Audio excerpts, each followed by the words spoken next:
already know this is Punch Drunk Boxing, aka Mr. Moo. Shot himself. Hey, yo, let me tell you like this, man.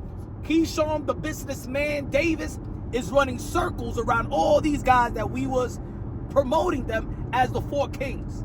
He's running circles around Teo, Devin, Shakur. Not so much Ryan yet. Tank as of now. Keyshawn Davis. And what I mean about running circles, the man is entertaining in the ring. The man know how to promote.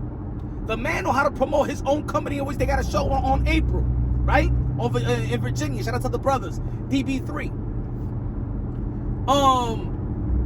He's saying the right things. He's doing the right things. He's touching base with all these social media platforms and influencers. He's working just as hard in the gym as he is promoting his brand. And ladies and gentlemen, he has emerged as the one. Yeah, the one. He's also he's been a world champion as well. Olympian. Keyshawn Davis is the total package right now. You know what I'm saying? Ryan Garcia now is a champion. Ryan Garcia know how to promote. Ryan Garcia already got locked down with his social media, so that's what I mean. He can't run circles over his Ryan Garcia. And also Ryan Garcia has the appeal. Oh, also the ladies. We can't knock it, right? I'm not saying that the other guys doesn't have the appeal, but we all know that Ryan Garcia has that fan base that brings out the ladies and stuff like that. But in terms of everything what you want from a fighter, Keyshawn Davis got it. Now, if you're familiar with the channel, you already know that I've been talking about Keyshawn Davis well before he even entered pro. We've been talking about him since the amateurs. I had him on the channel, always promoting him, always talking about him, and knew that he would come as he will come out to be one of the guys that we've been talking about, right? But he's a little bit younger. Same era, same generation, but a little bit younger. He's saying the right things, ladies and gentlemen. Keyshawn Davis is outperforming a lot of these guys. And I was talking about that. Look, in this era, there's a lot of historical wins. We've seen what Shakur Stevenson did to Teofimo Lopez, January 31st in Madison Square Garden. We see the accomplishments of Devin the Dream Haney. We see the accomplishment now of Ryan Garcia. We see the accomplishments of Keyshawn Davis. Hopefully he comes back because he makes boxing more interesting. Davis versus Davis is a fight that, wow. But performance is something that is lacking in this era for the most part. You know what I'm saying? And that's why I think a lot of people still see Keyshawn Davis and Ryan Garcia as the guys that's leading the way in terms of entertainment and star-studded fighters. Devin, Haney, Teofimo Lopez, Shakur Stevenson, they got the wins. They got the historic wins. Yet the performances is not. It's not. I'm not saying that it's bad performances, but what I'm saying is not overwhelming performances. Of which years from now,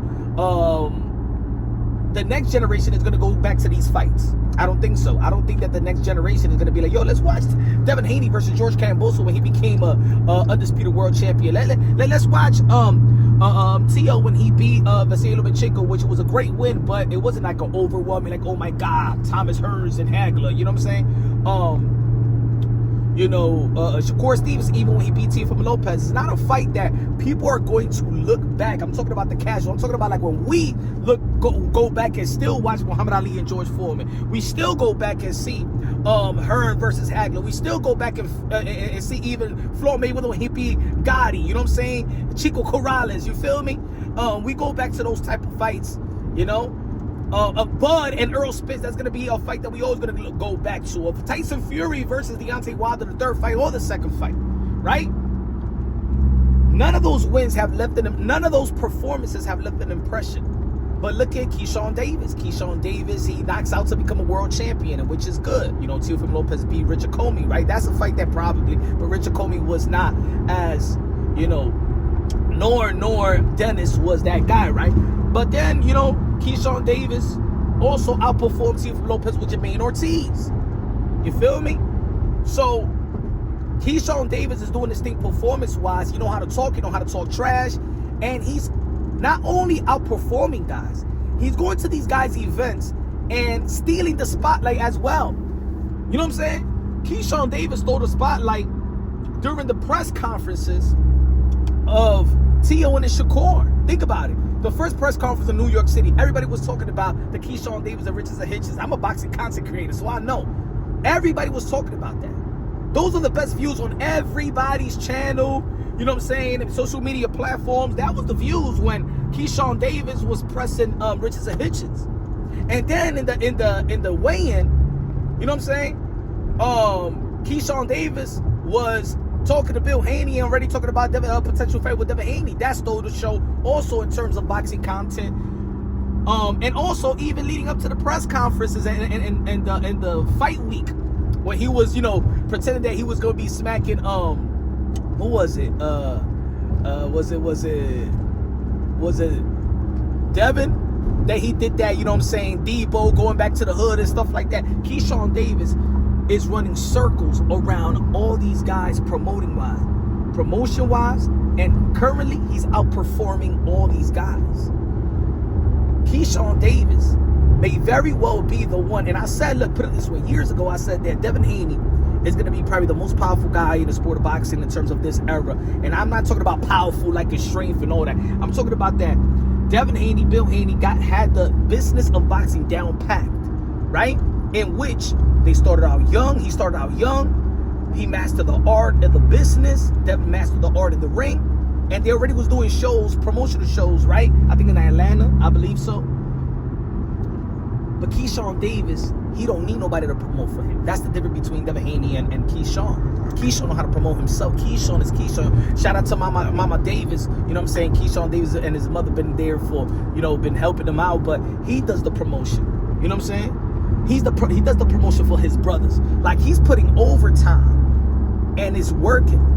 You know? And now he got his own show. Like, put it this way, he got a setback, right?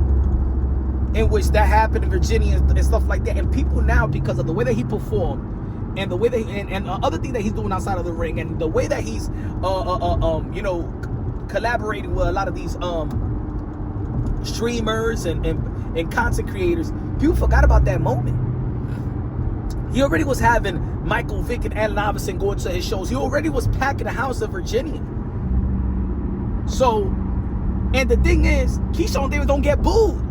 He also gets celebrated. That's the difference between a lot of these fighters. A lot of these fighters get booed. Keyshawn Davis is the total package in and out the ring and the business side of boxing. And he already investing his money well doing real estate. So Keyshawn Davis may come out not the shadows of these other guys, but he may emerge as the number one, regardless if these guys may have better accomplishment. But Keyshawn Davis is going to be that guy. The one. In my opinion, the way that it's looking right now, might be the one now. Ladies and gentlemen, he's now the most ducked.